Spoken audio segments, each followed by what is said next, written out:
Welcome to At Forest Edge, a podcast for the woman who asks the deeper questions, who finds God in the ancient stories, the forgotten myths, and the hard places of her own life.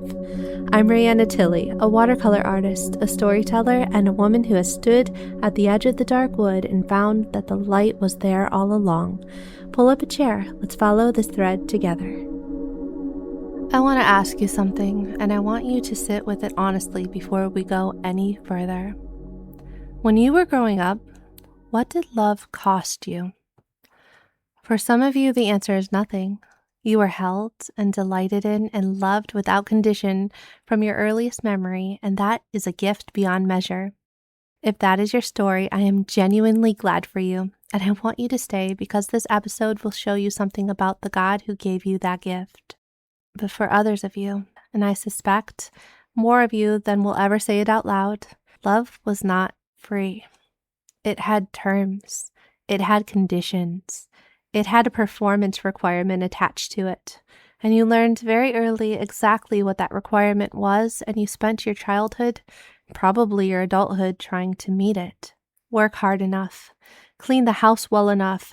Get the grades. Participate in the right things. Excel.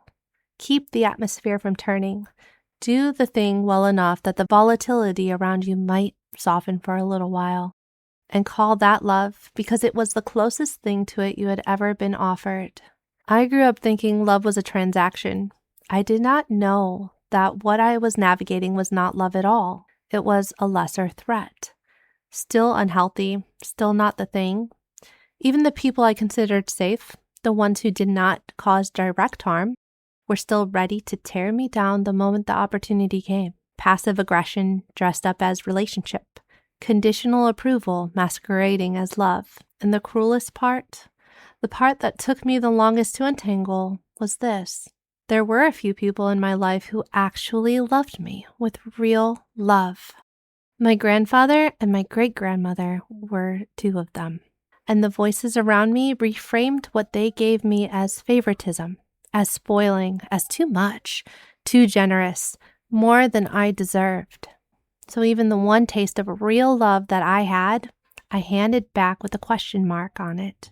I was taught that the counterfeit was normal and the real thing was suspect, that I was undeserving of the kind of love that simply gave without keeping score. If you have ever felt that, if you have ever been handed real love and been taught to distrust it, this episode is for you.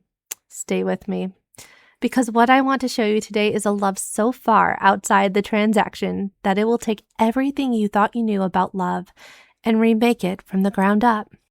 Before we go into the first fruit, I want to lay down the foundation that this entire series rests on. Because if we miss this, we will spend 9 episodes trying to become more loving, more joyful, more peaceful through our own effort. And that is not what the series is about. The fruit of the Spirit is not a self-improvement program. It is the character of God, made visible in a human life through the work of the Holy Spirit. God does not practice love. He does not work at being joyful or discipline himself towards patience. He is these things, always, eternally, perfectly. Every fruit we will explore in this series is a facet of who he is. And the extraordinary invitation of Galatians 5 is that his character becomes accessible to us as we walk in step with his Spirit. We do not produce this fruit. He produces it in us. Our part is not striving. Our part is surrender and walking. The fruit appears not because we worked hard enough, but because we stayed connected to the vine. The same vine Jesus described in John 15, when he said, "Apart from me, you can do nothing. But remain in me and you will bear much fruit." Not some fruit, not adequate fruit, much fruit, the kind that only grows from a root system deeper than anything we could build ourselves. Keep that in mind as we walk through every fruit in this series. You are not being asked to become these things. You are being invited to receive them from the one who already is. Love is listed first in Galatians 5:22 because it is the root of every other fruit. You cannot offer genuine joy to a suffering world without love underneath it. You cannot sustain patience or kindness or goodness without love as their foundation. Love is not just the first item on the list. It is the soil the entire garden grows in. And the word Paul uses is agape, unconditional, sacrificial, self-giving love, not a feeling that rises and falls with emotion or circumstance, not a love earned or maintained by performance, a love that chooses completely, freely, at great cost, regardless of whether the beloved deserves it or can return it in equal measure. The love that is the very nature of God, the first and deepest fruit of the Spirit. Agape has no transaction to it. It does not require you to clean the house well enough or get the grades or keep the atmosphere from turning. It does not withdraw when you disappoint it or withhold itself until you have performed adequately. It does not reframe itself as favoritism when it gives generously. It simply gives completely, freely, without condition, without scorekeeping, without end. For those of us who learn love as a transaction, this is genuinely difficult to receive. Not because we do not want it, because we do not know how to hold something that costs us nothing, because we are waiting for the condition to appear, for the withdrawal to come, for the moment when it turns out that this love also has terms we have not yet discovered. But agape does not turn. It does not have hidden terms. It is not a lesser threat dressed up as love. It is the real thing, the only real thing. And everything else we have ever offered in its name was always just a shadow of it. There is a word that grows directly from agape I want to give you. Agapetos, beloved. The one who is agapeo, the one who is the object of unconditional, sacrificial love. It is the word spoken over Jesus at his baptism. The heavens opened and the voice of the Father said, "This is my beloved Son, in whom I am well pleased." Agapetos, my beloved, the one I love without condition, without reservation, with my whole being and at any cost. And that same word, the same declaration, is the word that describes you in your relationship to the Father. You are agapetos. You are the beloved.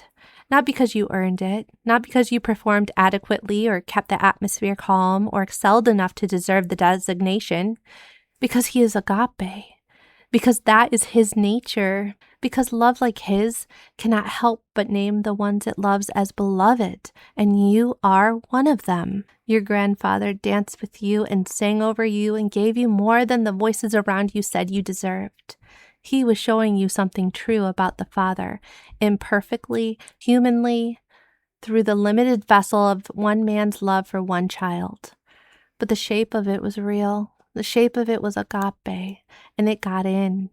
Even through all the voices that tried to make you hand it back, it got in, and it planted something in you that was always going to be able to recognize the real thing when you finally found it. I want to show you two ancient stories that were reaching toward agape long before they had a name for it. 2 points of light pointing at the same source from different directions. The first is from ancient Greece. Alcestis was a queen whose husband had been granted a reprieve from death. He could live, but only if someone else volunteered to die in his place. When the moment came, everyone who claimed to love him stepped back. His parents, his friends, every person who said the words found a reason why it could not be them when the cost became real. Alcestis stepped forward. She chose his life over her own, freely, voluntarily, at total cost, not because she was required to, because she loved him more than she loved her own survival. The Greeks found this so extraordinary that Euripides wrote a play about it, because a love that actually gives everything, that does not calculate the return, was so rare, it demanded to be witnessed. The second is Hans Christian Andersen's The Original Little Mermaid. Not the Disneyfied version, but the story he actually wrote. She gives up her voice, her world, her form, enduring constant pain with every step. All of it freely, chosen for love. And at the end, when she could save herself by taking the life of the prince, she cannot do it. She dissolves rather than harm the one she loves. Everything given, nothing held back, nothing asked in return. Both stories were reaching towards something they could sense but could not fully name. A love that volunteers, a love that steps forward when everyone else steps back, a love that chooses the beloved's life over its own at the highest possible cost. They were always pointing at the same hill, the same cross, the same moment when the love that is the nature of God put on human skin and walked toward the cost with his eyes open. While we were still, not after we cleaned ourselves up, not once we had performed adequately or kept the atmosphere calm or became someone easier to love. Paul says it 3 times in 3 verses because he knew we would need the repetition. In Romans 5:6-8, for when we were yet without strength, in due time Christ died for the ungodly. For scarcely a righteous man will one die, yet peradventure for a good man some would even dare to die. But God commandeth his love toward us, in that while we were yet sinners, Christ died for us. Without strength, ungodly, sinners. Paul's not softening the description of who we were when he came for us. He is making the contrast as sharp as possible, because the sharper the contrast, the more impossible the love looks. A person might sacrifice themselves for someone righteous. Someone might dare to die for a genuinely good person, but for the ungodly, for the ones without strength, for the sinners, he came anyway.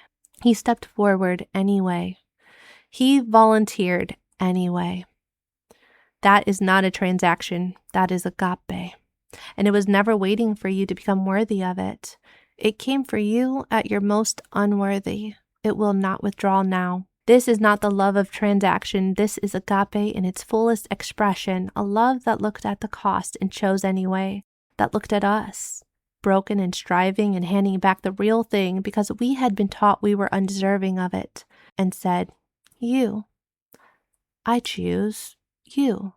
Not the version of you that has it together, not the version that has healed enough or tried harder enough. You, now here, as you are. The transaction is over. It was never the right framework. You were never supposed to earn this. You were always supposed to receive it. So here's the question that matters for your actual daily life. If agape is the first fruit of the Spirit, if it is the character of God produced in a surrendered life, what does that mean for the woman who grew up in the transaction, who still defaults to performing, still braces for the withdrawal, still finds it difficult to believe that a love with no conditions attached is real and not a trap? It means you do not have to manufacture what you have never received. You cannot love agape style from your own reserves, especially if those reserves were depleted early by people who took more than they gave. You were not wired for it, not on your own. None of us were. That is not a flaw in your character. It is the design of the thing. Agape was never meant to originate in us, in any of us. It was meant to flow through us from its actual source. 1 John 4:19 says, we love because he first loved us. The sequence matters. He loves first, always first. And from that love, received, believed, held, something begins to grow. Not manufactured, not forced, not performed, grown, the way fruit grows on a branch that stays connected to the vine. The Holy Spirit does not ask you to become loving before he helps you. He asks you to walk, to stay connected, to keep your face turned toward the one who is agape and let his nature flow into yours the way water moves through a living root system, quietly, constantly, without fanfare, producing in due season what no amount of striving could have forced. You have access to this love right now, not when you are further along or more healed or more deserving. The Holy Spirit is not withholding. He is offering. And what he is offering is the very nature of the God who stepped forward when everyone else stepped back. Available to you, flowing through you, producing in you the fruit that your own history never could. I painted love as a rose, not only because the rose is the flower we reach for when love needs a physical form, but because the fragrance of a rose is released most fully in the crushing. The more it gives of itself, the more it fills the air around it. And the one whose love this fruit reflects was crushed so that something could be released that could not have come any other way. The fragrance of grace, the oil of agape poured out completely, held back for nothing.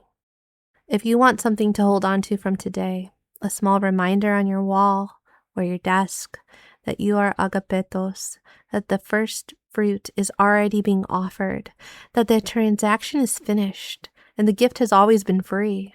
The rose is at forestsedge.com. It is there if you need it, a blessing and not a requirement. The love you were shown in childhood may have been a transaction. That was not your fault. It was not the truth about love. It was just the broken human version of something that was always meant to be so much more. The real thing has no conditions. It stepped forward when everyone else stepped back. It chose you while you were still exactly what you were. It named you agapetos, beloved, not because you earned it, but because that is simply what love like his does when it finds the one it made. You do not have to perform for this love. You do not have to maintain it or deserve it or brace for its withdrawal. You only have to receive it. Open your hands, let it in, and watch what the Holy Spirit grows in the soil of a life that finally knows it is loved without condition. That is the first fruit. That is the root of everything else that is coming in the series. The next episode is joy, the fruit that transcends happiness, that grows in the lowest places, and that is available to you right now, in the middle of whatever season you are in, and I will see you there. Thank you for being here for this one. If you grew up in the transaction, if you recognize yourself in any part of what I shared today, I want you to know you are not alone and you are not behind. You are exactly where you are, and the Holy Spirit meets you here. If this episode found someone who needed it, someone still handing back the real thing because they were taught they were undeserving, will you send it to her? She may not know she needs it. Send it anyway. Until next time, you are agapetos. The transaction is finished. The gift is free. Thanks for sitting with me a while at the edge of the forest. If today's episode stirred something in you, come find me at forestsedge.com. That's where you'll find my art, my book, The Happy Little Sunflower, Finding Hope in the Valley, my newsletter, and a way to reach me directly. I'd love to hear what's on your heart. Until next time, may you keep walking toward the light even when the path is dark.